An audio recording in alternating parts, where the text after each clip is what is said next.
নিজেকে চেনার তুমি তৌফিক দাও খোদা, তোমাকে চেনার তুমি তৌফিক দাও। নিজেকে চেনার তুমি তৌফিক দাও খোদা, তোমাকে চেনার তুমি তৌফিক দাও। বলেন আমিন। রব্বুল আলামিন। ইসলাম প্রচারে এক ধাপ এগিয়ে HMSA মিডিয়া চ্যানেলটি সাবস্ক্রাইব করুন এবং লাইক, কমেন্ট, শেয়ার করে ইসলামের খেদমত করুন। ধন্যবাদ। কোরআন কারীমের মধ্যে বলেছেন লা ইন শাকারতুম লা আযীদান্নাকুম ওয়া লা ইন কাফারতুম ইন্না আযাবি লাশাদীদ। যদি কোন বান্দা তাকে দেয়া আমি আল্লাহর কোন নিয়ামত পেয়ে যদি শুকরিয়া আদায় করে, যদি খুশি হয়ে যায়, যদি আনন্দিত হয়, আমি আল্লাহ রাব্বুল আলামিন আমার ওই বান্দাকে আমার পক্ষ থেকে দেয়া নিয়ামতগুলোকে বহু গুণে বৃদ্ধি করে দেব। বলেন সুবহানাল্লাহ। এই যে ছোট্ট ছোট্ট বাচ্চারা পুরস্কার নিল, এরা কিন্তু এক একটা জান্নাতি ফুল, আল্লাহর নির্মাণ। ছোট ছোট বাচ্চা, কোরআনের পাখি। আল্লাহ রাব্বুল আলামিন আপনাদেরকে দিয়ে এই বাচ্চাদেরকে লালন পালন করাচ্ছেন। এই সৌভাগ্য সবার হয় না। এজন্য আরো একবার শুকরিয়া আদায় করি আলহামদুলিল্লাহ। আরো জোরে বলে আলহামদুলিল্লাহ। রোজার মাস এখনো বাকি আছে 9-10 দিন। ক্ষুধা কি এখনই লেগেছে নাকি? আলহামদুলিল্লাহ আওয়াজ মনে হচ্ছে যে সারাদিন রোজা রেখেছেন, ইফতারিও করেন না, এখনো বাকি আছে 9-10 দিন। জয় বলেন আলহামদুলিল্লাহ। কারণ দিন বিজয় হবে আপনাদের দ্বারা। এজন্য তাকবীর হবে, শুকর হবে, তাসবিহ হবে, উঁচু আওয়াজে, নিচু আওয়াজে কিছুই হবে না। হযরতে ইবনে আব্বাস রাদিয়াল্লাহু তাআলা তিনি তাকবীর দিতেন 12 কিলোমিটার দূর থেকে, কাফেরদের পিলে চমকে যেত, এত আওয়াজ ছিল। একজন মর্দে মুজাহিদ। আল্লাহ রাব্বুল আলামিন এই জাতীয় সাচ্চা ইমানদার, শক্তিশালী মুমিন এই এলাকার প্রতিটি ঘরে ঘরে তৈরি করে বলেন আমিন। দুরূদ এবং সালাম পেশ করছি বিশ্ব মানবতার মুক্তির দূত, আখির জামানার পয়গম্বর, সাইয়্যিদুল মুরসালিন, রাহমাতুল লিল আলামিন, জনাবে মুহাম্মদুর রাসূলুল্লাহ সাল্লাল্লাহু আলাইহি ওয়াসাল্লামের প্রতি। সম্মানিত উপস্থিতি, আমরা আজকে রাত যেহেতু গভীর হয়ে গেছে, সংক্ষিপ্ত সময় কিছু কথা বলবো। গভীর হলেও আপনারা যাবেন না সেটা আমি জানি। একে তো কোরআনকে ভালোবাসেন, আর তারপরে ওই পাশে ডেকের বাড়ি চলছে, ডেকের মধ্যে খুব ভালো সুস্বাদু খাবার রান্না হচ্ছে। এই তাবরক না নিয়ে কেউ কি যাবেন নাকি? তাবরক নিয়ে যেতে হয়। বাড়িতে খাবার সবারই আছে আলহামদুলিল্লাহ, তারপরেও এটা হচ্ছে বরকতপূর্ণ খাবার, মাদ্রাসার খাবার, মসজিদের খাবার। রান্না হচ্ছে প্রায় মনে হয় কাছায় চলে আসছে, রান্না শেষ না আলহামদুলিল্লাহ। আপনারা সবাই নিয়েই যাবেন, কেউ বাড়ি যাবেন না। এই সংক্ষিপ্ত সময়ের মধ্যে আমরা আজকে যে বিষয়টি নিয়ে আলোচনা করতে চাই, আমার আলোচনা যারা শুনেছেন ইতিপূর্বে, আপনারা জানেন আমি নির্ধারিত একটি বিষয়ের উপরে কথা বলি। আপনাদের জন্য যে বিষয়টি আমি নির্ধারণ করেছি, যেহেতু বর্তমান ঝঞ্ঝা বিক্ষুব্ধ একটি সমাজ, এই সমাজে আপনাদের জন্য যেটা সবচেয়ে বেশি প্রয়োজন সেটা হচ্ছে আপনার আমার ঈমানকে নতুন করে মজবুত করা দরকার, ঈমানকে নতুন করে সাজানো দরকার, নতুন করে আমাদেরকে সাজতে হবে, নতুন করে দ্বীনের জন্য আমাদেরকে প্রস্তুতি নিতে হবে। লাভ কি? লাভ ছাড়া আমরা কোনো কাজ করতে চাই না। এজন্য আসুন ঈমানকে নতুন করে সাজালে আমাদের কি লাভ, উপকারটা কি, এই উপকারের উপরে কিছু কথা আপনাদের সামনে বলবো ইনশাআল্লাহ। সুবহানাকা লা ইলমা লানা ইল্লা মা আল্লামতানা ইন্নাকা আনতাল আলিমুল হাকীম। সম্মানিত উপস্থিতি, এই পৃথিবীতে মানুষ কখনো কখনো নিজেকে অনেক বড় মনে করে, তার মতো বড় আর কেউ নাই। অহংকারে নিজেকে অনেক বড় মনে করে। কেউ কেউ তো বলেই বসে যে মান আশাদ্দু মিন্না কুওয়া, আমার চাইতে শক্তিশালী আর কে আছে। কেউ বলে আনা রাব্বুকুমুল আ'লা, আমি তোমাদের সবচেয়ে বড় খোদা। এরকম বলেছে ইতিহাস, এ কথাই বলে। আবার কখনো কখনো মানুষ নিজেকে এত নিচু মনে করে, এতটাই ছোট মনে করে যে সামান্য মাটি দিয়ে বানানো মূর্তি, গাছের পূজা করে, মূর্তির পূজা করে, শিয়াল, সাপ, পাথর, এগুলারও পূজা করে মানুষ। একটু আশ্চর্যজনক কিছু দেখলেই তার সামনে নিজের মাথাকে অবনত করে দেয়। আসলে মানুষের প্রকৃত পরিচয় কি? মানুষের পজিশনটা কোথায়? ঈমান যখন মানুষ আনে, আল্লাহ রাব্বুল আলামিন ঈমানের মাধ্যমে ওই মানুষকে তার পজিশন শিখিয়ে দেয়। ঈমান আনা সর্বপ্রথম সবচেয়ে বড় যে উপকারিতা, সেটা হচ্ছে মানুষ তার শাখসিয়্যত, তার পার্সোনাল, যে নিজেকে চেনা, নিজের প্রতি আত্মবিশ্বাস, আত্মমর্যাদা বোধের সৃষ্টি হয়। সুবহানাল্লাহ। ঈমান আনার এক নাম্বার উপকার হচ্ছে মানুষ আত্মমর্যাদাবান হয়, নিজেকে নতুন করে সে চিনতে পারে, পার্সোনালিটি তৈরি হয়। ঈমান মানুষকে নিচুতা, দীনতা থেকে ধরে উপরে উঠিয়ে সাফল্যের সর্বোচ্চ শিখরে আরোহণ করিয়ে দেয়। বলে সুবহানাল্লাহ। এটাই হচ্ছে ঈমান আনার প্রধান উপকারিতা। এই মানুষটি এতদিন অন্যের কাছে হাত পাতত, অন্যের কাছে চাইত, অন্যের কাছে নিজের মাথাকে অবনত করত, ভক্তি করত, মূর্তিকে ভক্তি করত। কিন্তু যখন এই মানুষটি ঈমান আনে, ঈমান আনবার সাথে সাথে ওই মানুষটি যখন বলে লা ইলাহা ইল্লাল্লাহু মুহাম্মাদুর রাসূলুল্লাহ, এই কালেমা যখন সে পড়ে, এই কালেমা পড়বার সাথে সাথে সে নতুন করে নিজেকে চিনতে পারে।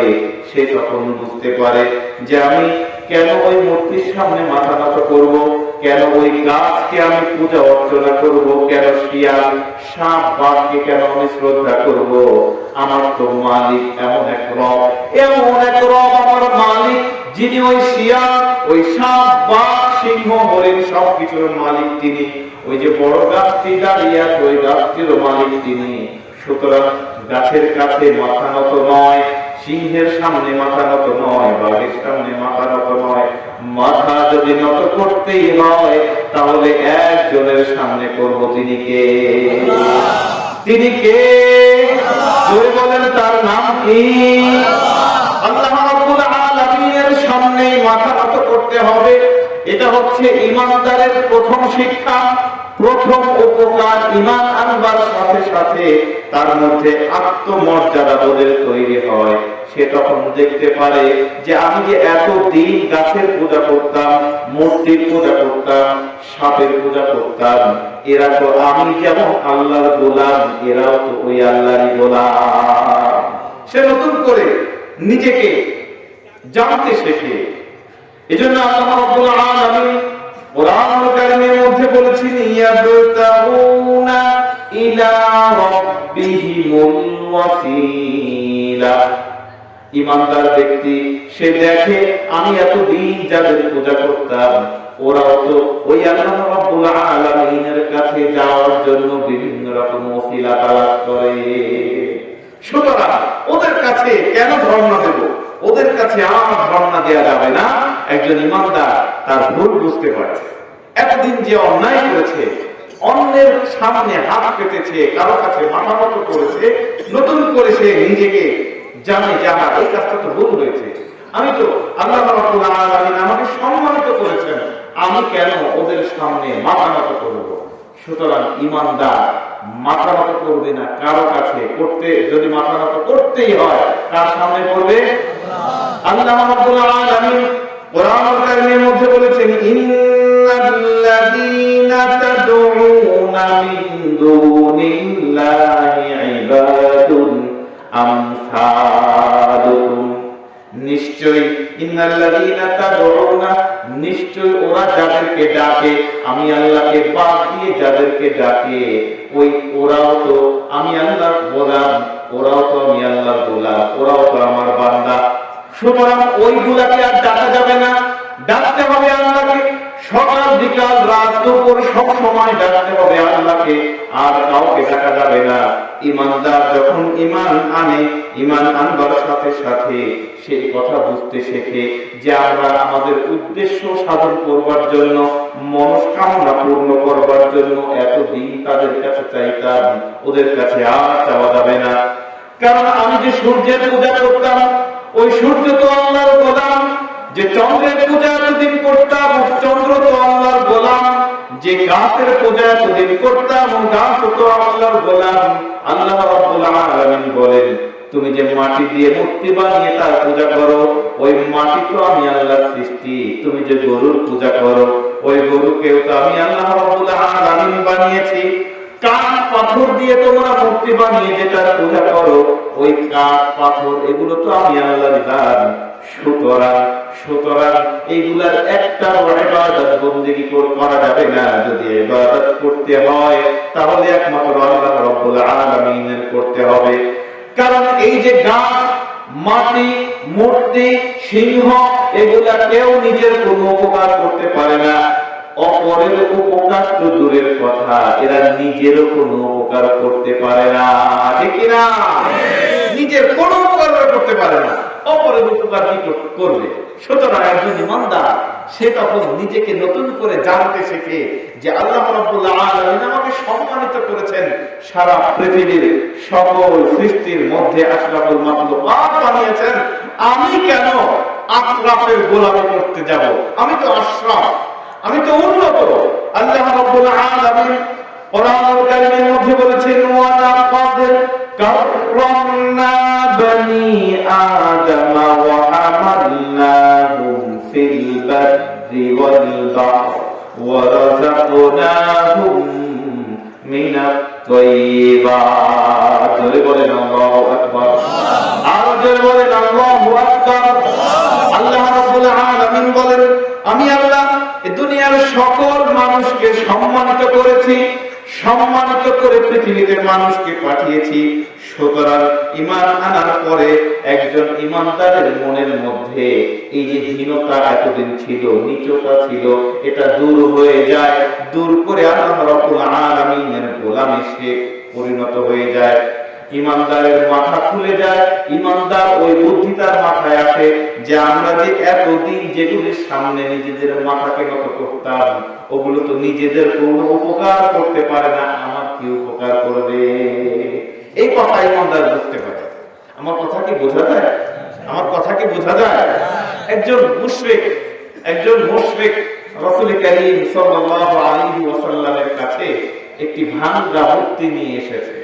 বিশ্বনবী জিজ্ঞেস করলেন যে ভাঙা মূর্তিটা কিসের, এটা কেন নিয়ে এসেছো?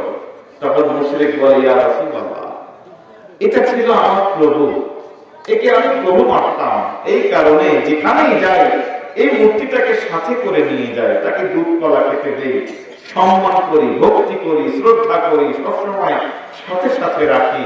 একদিন দূরে কোথাও ঘুরতে গেলাম, মূর্তিটা আমার সাথে পায়খানা এসেছে।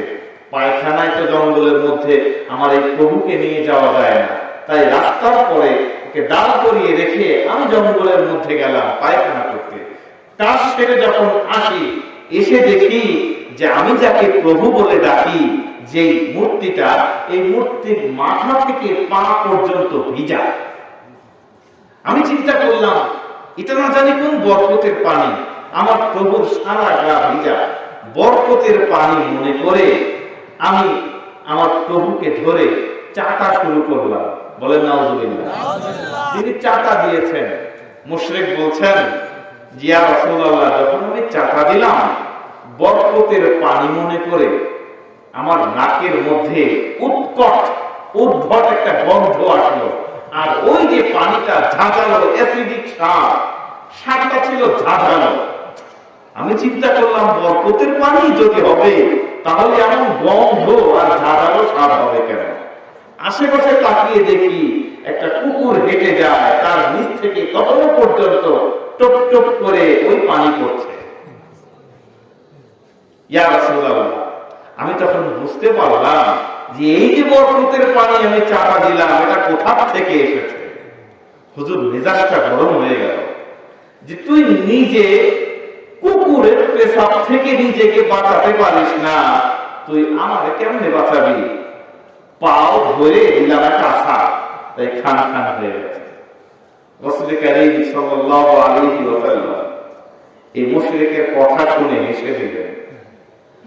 কিতাবের মধ্যে এসেছে বিশ্বনবী সাধারণত হাসলে তার দেখা যেত না, কিন্তু সেদিন তার দন্ত মুবারক এই মুশরিকের কথা শুনে সবগুলো দন্ত মুবারক বিকশিত হয়ে গিয়েছিল। বলেন সুবহানাল্লাহ। বিশ্বনবী বললেন, মুশরিক, তুমি এখন এই ভাঙা মূর্তি নিয়ে আমার কাছে কেন এসেছো, কি চাও?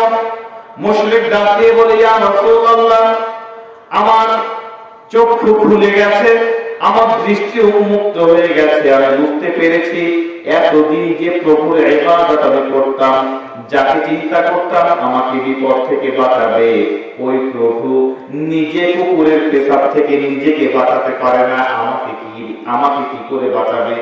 এই চিন্তা আমার মাথায় এসেছে, তাই আমি আপনার কাছে এসেছি। আমাকে সত্যের সন্ধান দিন, আমাকে আলোকে উদ্ভাসিত করে দিন, দ্বীনের আলোর মধ্যে আমাকে, দ্বীনের আলোকিত পথে আমাকে পরিচালিত করে দিন।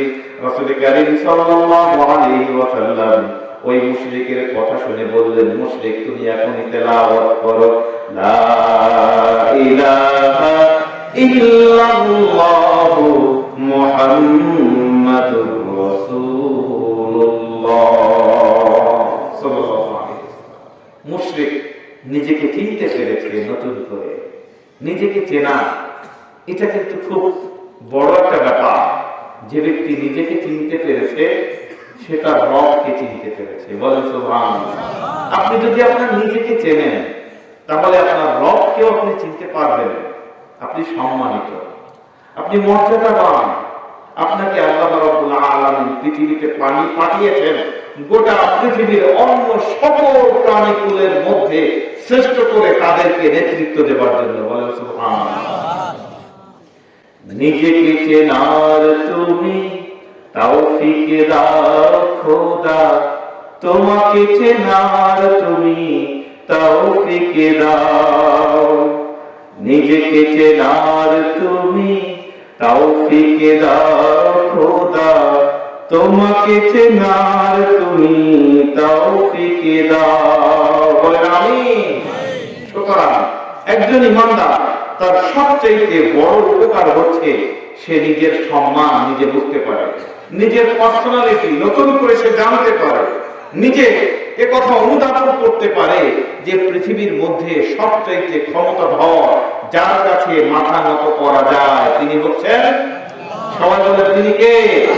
কোরআন কারীমের মধ্যে আল্লাহ বলেন, আন্নাল কুওয়াতা বিল্লাহি জামিআ। সকল ক্ষমতার মালিক আল্লাহ। সকল ক্ষমতার মালিক কে? আমাদের বাংলাদেশের সংবিধানে লেখা আছে সকল ক্ষমতার মালিক জনগণ। বলে নাউজুবিল্লাহ। সকল ক্ষমতার মালিক কি লেখা? জনগণ। এই কথা লেখা সংবিধানের মধ্যে, অথচ আল্লাহ রাব্বুল আলামিন বলেছেন সকল ক্ষমতার মালিক আল্লাহ। আন্নাল কুওয়াতা লিল্লাহি জামিআ। সুতরাং যারা বিশ্বাস করে জনগণ সকল ক্ষমতার উৎস, ওদের ঈমান নেই। ওদের কি নাই? ঈমান নাই। এই কথা যদি কোনো মুমিন বুঝে শুনে এই কথা যদি বলে, সঙ্গে সঙ্গে তার ঈমান চলে যাবে। সুতরাং আমাদের দেশের সংবিধানে এই জাতীয় কুফরি কথা না থাকুক, এটাকে আমরা সবাই চাই। এটাকে আমরা সবাই চাই। তাহলে আসুন আমরা সেই অনুযায়ী কথা বলি, সেই অনুযায়ী কাজ করি। যে দল ক্ষমতায় গেলে, যে মানুষগুলো রাষ্ট্র চালালে সংবিধানে কোরআন ভিত্তিক সংবিধান নতুন করে রচিত হবে, এদেশ ইসলাম দিয়ে চলবে, সেই জাতীয় মানুষদেরকে ক্ষমতায় পাঠাবার চেষ্টা করি। আমরা পারবো না ইনশাআল্লাহ? আরে আপনি সারা জীবন চেষ্টা করলেন, পারলেন না, আল্লাহর কাছে তো অন্তত এইটা বলতে পারবেন যে আল্লাহ চেষ্টা করেছিলাম, চেষ্টা করেছিলাম ওদের কথায় গা ভাসিয়ে দেই না, কুফুরি মন্তব্য যেখানে লেখা আছে ওইটাকে বিশ্বাস করি নাই। সারাটা জীবন চেষ্টা করেছি যে এই দেশটা কোরআন দিয়ে চলুক, পারি নাই, তুমি তৌফিক দাও নাই, কিন্তু আমি তো চেষ্টা করেছি। আল্লাহ রাব্বুল আলামিন আপনার চেষ্টার কারণে আপনার ফয়সালা জান্নাত করে দেবেন, বলেন আলহামদুলিল্লাহ। এই জন্য আমরা বলছিলাম যে ভাই সকল, যে একজন ইমানদার সে সব সময় চিন্তা করবে ঈমান আনবার কারণে তার অন্তরের মধ্যে এই বিশ্বাস জাগ্রত হয় যে ক্ষমতার মালিক কে? আল্লাহ রাব্বুল আলামিন। এই পৃথিবীতে আর কেউ কোনো কিছু করার ক্ষমতা রাখে না, যা কিছুই হয় সবকিছু আল্লাহর ইশারায় হয়। কার ইশারায়? আল্লাহর ইশারায়। এ কথা ঈমানদার বিশ্বাস করবে যে তাকে কেউ পরাভূত করতে পারবে না, সে কখনো কাউকে ভয় পাবে না।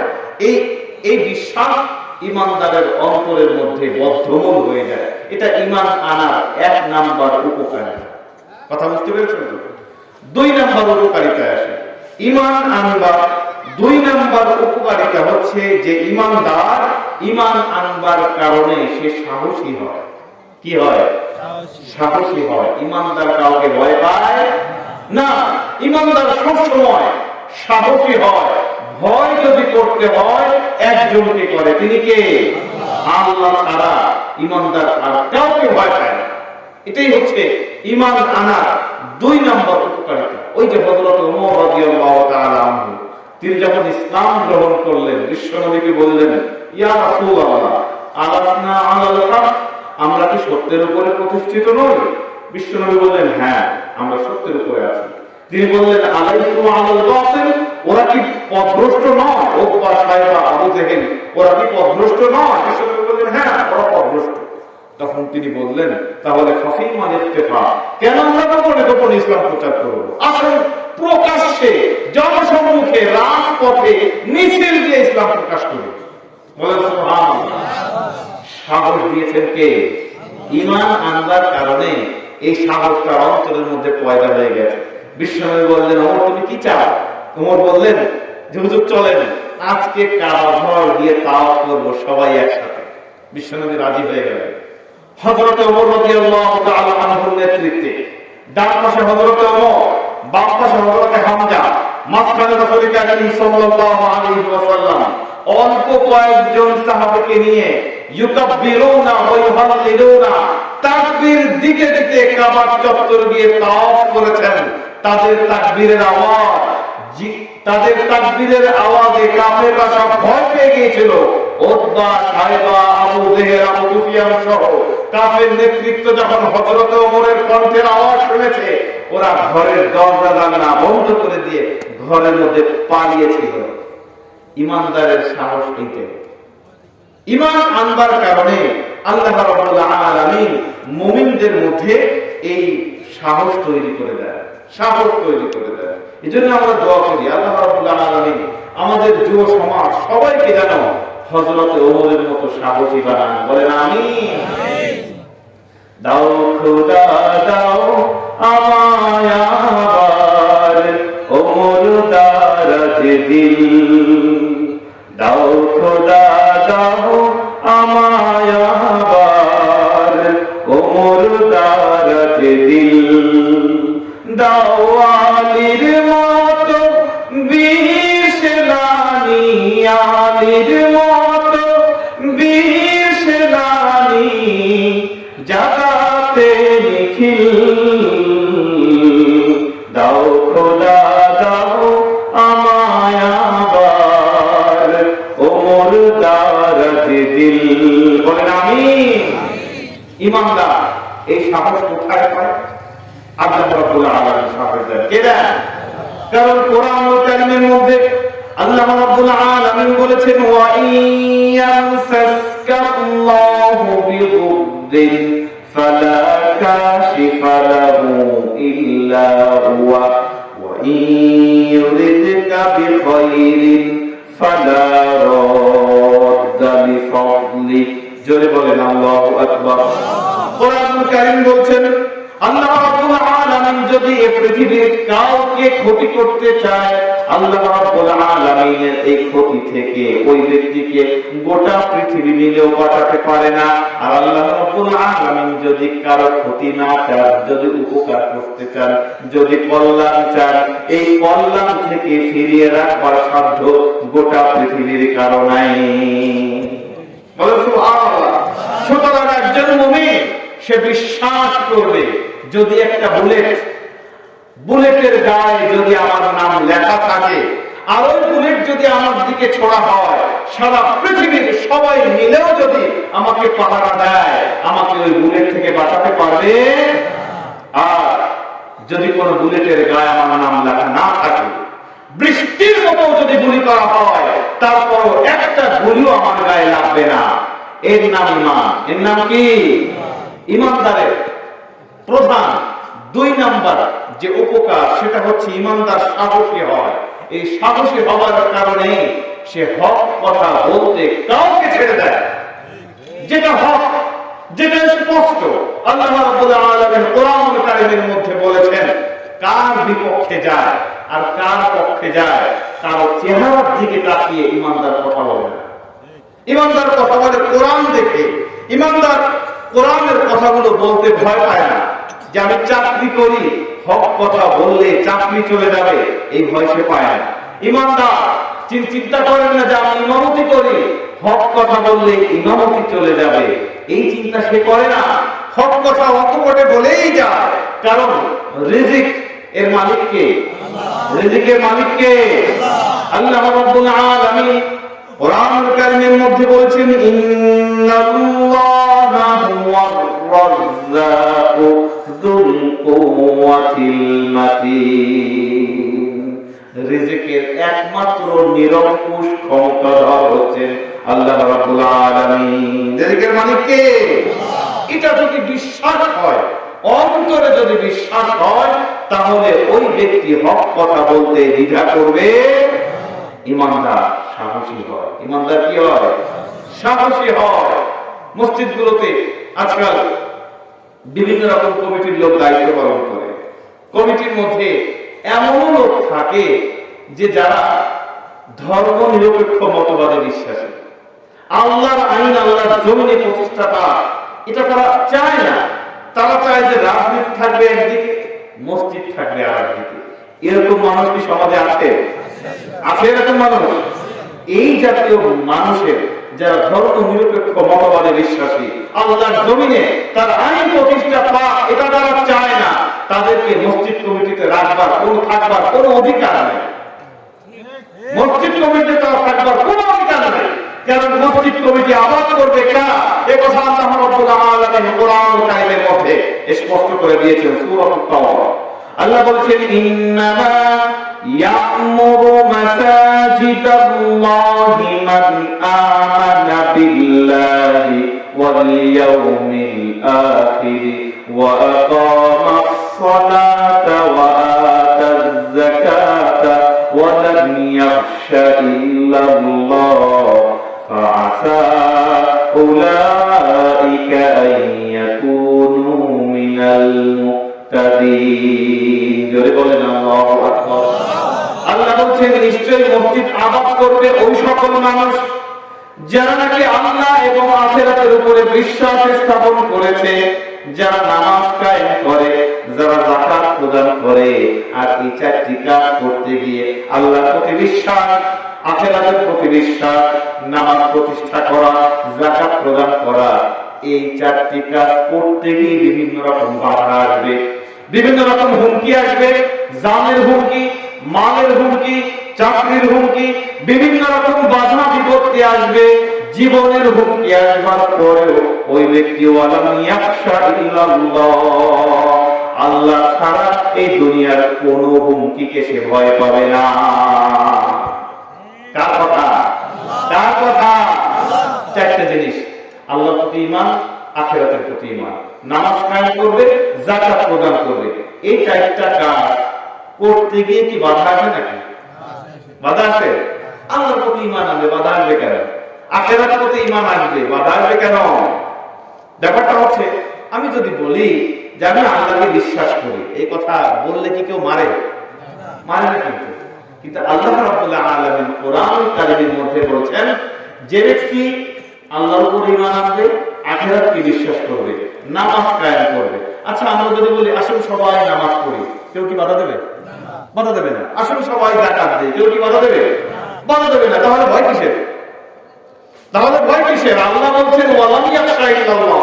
এই যে একটা কাজ করতে গিয়ে যদি কোনো ভয় আসে, ভয়টা কিসের? জানের ভয়। ভয়টা কিসের? মালের ভয়। ভয়টা কিসের? আপনার সম্পদ, বাড়ি ঘর, সন্তান, সম্পত্তি সবকিছু উজাড় হয়ে যাবে যদি সত্যিকার অর্থে এইটা একটা কাজ যেভাবে কোরআনে বলা হয়েছে সেইভাবে যদি করতে চান, তাহলে বাধা আসবে। আর ওই বাধার বিপরীতে আল্লাহ ছাড়া দুনিয়ার কাউকে ভয় করা যাবে না। এই জাতীয় মানুষরাই মসজিদের সভাপতি, সেক্রেটারি, মসজিদ কমিটির মেম্বার হতে পারবে। এছাড়া আর কারো মসজিদ কমিটির থাকবার অধিকার নাই। কথা বুঝতে পেরেছেন তো? এখন ইমাম সাহেব যদি কথা বলতে গিয়ে মসজিদের মেহরাবে দাঁড়িয়ে বলেন যে বর্তমান শিক্ষা ব্যবস্থায় যে নাস্তিক্যবাদকে ঢুকিয়ে দেওয়া হচ্ছে, ট্রান্সজেন্ডারের নামে আমাদের দেশে নতুন একটি মতবাদকে যে ঢুকিয়ে দেওয়া হচ্ছে, এটা যারা করছে ভালো কাজ করতেছে না। এই কথা বলবার সাথে সাথেই মসজিদ কমিটির সভাপতি যদি বলে হুজুর এই রাজনীতি বাদ দেন, আপনি কোরআন থেকে কথা বলেন, হাদিস থেকে কথা বলেন, এরকম বাধা দেয় না কমিটির লোকজন? দেয় কিনা? এই জাতীয় কমিটির লোকজন, এদের কমিটিতে থাকবার অধিকার নাই। এদের কমিটিতে থাকবার অধিকার নাই। সাধারণ মানুষ যারা প্রকৃতপক্ষে ইমানদার, টাকা পয়সা না থাকতে পারে, ইমানদার যারা, তারা এই জাতীয় মানুষকে সাপোর্ট দিয়ে কমিটির মেম্বার বানাবে না। আজকাল সমাজে কমিটি তৈরি হয়, টাকা আছে, টাকা দেখো কি আসলে ইমানদার কিনা এটা দেখা হয় না, ইমান আছে কিনা দেখা হয় না। কারণ ধর্ম নিরপেক্ষ মতবাদে যে বিশ্বাসী, ওই ইমানদার হতে পারে না। যে ব্যক্তি এই দেশে, আমাদের বাংলাদেশে পতিতালয় বৈধ না? পতিতালয় কিন্তু বৈধ, লাইসেন্স দেওয়া হয়। কোথায় বৈধ? বড় বড় হোটেলে, বাড়ির পাশে এটা হয় না। মদ, আপনি জানেন নতুন আইন হয়েছিল গত 2 বছর আগে। একটা এলাকায় যদি একজন 21 বছর বয়সের ছেলে, সে যদি রাষ্ট্রের কাছে, মাদক দ্রব্য নিয়ন্ত্রণ অধিদপ্তরের কাছে এই কথা বলতে পারে যে আমি মদ খাবো কিন্তু কোন রকম মাতলামি করবো না, এরকম যদি সে নিশ্চয়তা প্রদান করতে পারে, তাহলে এই 21 বছরের ঊর্ধ্ব ছেলেটাকে মদ খাওয়ার লাইসেন্স দেওয়া হবে। বলেন নাউজুবিল্লাহ। এবং এরকম লাইসেন্স ধারী 100 যুবক যদি একটা এলাকায় থাকে, তাহলে ওই এলাকায় একটা মদের দোকান দেওয়ার বৈধতা পাওয়া যাবে। বলেন নাউজুবিল্লাহ। এটা হচ্ছে বাংলাদেশের আইন। ব্যাপারটা এমন যে মদ যদি আপনার রাস্তার পাশে বসে ছোট করে খান, ওইটা আপনাকে বাধা দেবে। আপনি যদি হোটেলের মধ্যে বসে খান, আপনাকে বাধা দেবে। ওইটা নাকি বৈধ, ওইটা নাকি জায়েজ, ওইটাকে হালাল করেছে। রাস্তায় খাওয়া হারাম আর হোটেলের মধ্যে খাওয়া হালাল। বড় বড় ফাইভ-স্টার হোটেলগুলোতে হুইস্কির নামে, বিয়ারের নামে, তারপরে বিভিন্ন রকম আনকমন নাম দিয়ে মদের ছড়াছড়ি হয়ে গেছে। বিদেশি প্রভুদেরকে খুশি করবার জন্য বিভিন্ন রকম মানুষদেরকে এই মদ দিয়ে তাদের আনন্দ দেয়, ফুর্তি করে সবাই মিলে। এটাকে জায়েজ করেছে আমাদের বাংলাদেশের কোর্ট কাছারি, আদালত এটাকে জায়েজ করে দিয়েছে। আল্লাহ যেটাকে হারাম করেছেন, সারা পৃথিবীও যদি ওটাকে হালাল করে, ওটাকে হালাল হবে? পায়খানা খাওয়া হালাল না হারাম? এখন এই পায়খানা রাস্তার পাশে পড়া, এটা যদি হারাম হয়, এটা যদি হারাম হয়, ওই একই পায়খানা 5-স্টার হোটেলে 10 টাকার উপরে যদি দামি পিরিজে চামচ দিয়ে খেতে দেওয়া হয়, ওটা কি হালাল হয়ে যাবে নাকি? এটাও হারাম, ওটাও হারাম। মদ ঠিক তেমনি ভাবে অল্প হোক বেশি হোক, রাস্তায় হোক ঘরে হোক, হোটেলে হোক বাড়িতে হোক, সব জায়গায় হারাম। আর এই হারামের পক্ষে যারা না, যারা হালাল বলে, তাদেরকে যারা সাপোর্ট করে, এই জাতীয় লোক মসজিদ আবাদ করবার অধিকার রাখে না। কথা বুঝতে পেরেছেন তো? আল্লাহ রাব্বুল আলামিন আপনাদের সকলকে বুঝবার তৌফিক দান করুন। বলেন আমিন। সম্মানিত উপস্থিতি, আমরা বলছিলাম যখন একজন ইমানদার ইমানদার, যারা প্রকৃত ইমানদার, তারা যদি মসজিদ আবাদ করে তাহলে আল্লাহ বলছেন ফাআসা উলাইকা আন ইয়াকুনু মিনাল মুত্তাকিন, ওই এলাকার মানুষ আশা করা যায় যে তারা হেদায়েত প্রাপ্ত হবে। বলেন সুবহানাল্লাহ। একটা মসজিদ, একটি মাদ্রাসা, এগুলো প্রতিষ্ঠা হয় এলাকার মানুষকে হেদায়েত দিয়ে জান্নাতের দিকে নেওয়ার জন্য, ঠিক কিনা? এলাকার মানুষ যেন জান্নাতমুখী হয়, ইসলামমুখী হয়, ধর্মভীরু হয়, শালীন হয়, মার্জিত হয়, ভদ্র হয়। এই কারণেই তো একটি মাদ্রাসা হয়, একটি মসজিদ বানানো হয়, ঠিক কিনা? আল্লাহ রাব্বুল আলামিন বলছেন মসজিদ মাদ্রাসা তো হলো, এটা যারা আবাদ করবে তারা যদি এই চারটা গুণে গুণান্বিত হয়, সেই সাথে এই চারটি কাজ করতে গিয়ে কোনো বাধা যদি আসে, বুক টান টান করে বুনিয়াদ মাখসুস হয়ে দাঁড়িয়ে যাবে এবং এই চারটি কাজ সমাজে প্রতিষ্ঠার জন্য অক্লান্ত পরিশ্রম করবে, কোন রূপ ভয় পাবে না আল্লাহকে ছাড়া আর কাউকে, তাহলেই ফাআসা উলাইকা আন ইয়াকুনু মিনাল মুত্তাকিন, ওই এলাকার মানুষ এই মসজিদ দ্বারা, এই মাদ্রাসা দ্বারা হেদায়েত প্রাপ্ত হবে। বলেন সুবহানাল্লাহ। এই জাতীয় হেদায়েত আপনারা কি পেতে চান? সবাই কি আপনারা জান্নাতে যেতে চান? যদি যেতে চান তাহলে অবশ্যই নতুন করে ভাবতে হবে, নতুন করে নিজেদেরকে গড়তে হবে, আশপাশ চারিদিকে চোখ কান খোলা রাখতে হবে। ইসলাম বিরোধী কোন শক্তি যেন কোন রকম কোন পর্যায়ে চেয়ারে বসতে না পারে, সেগুলো সজাগ দৃষ্টি রাখতে হবে। পারবেন না ইনশাআল্লাহ? এই সমাজে কি সুদ আছে?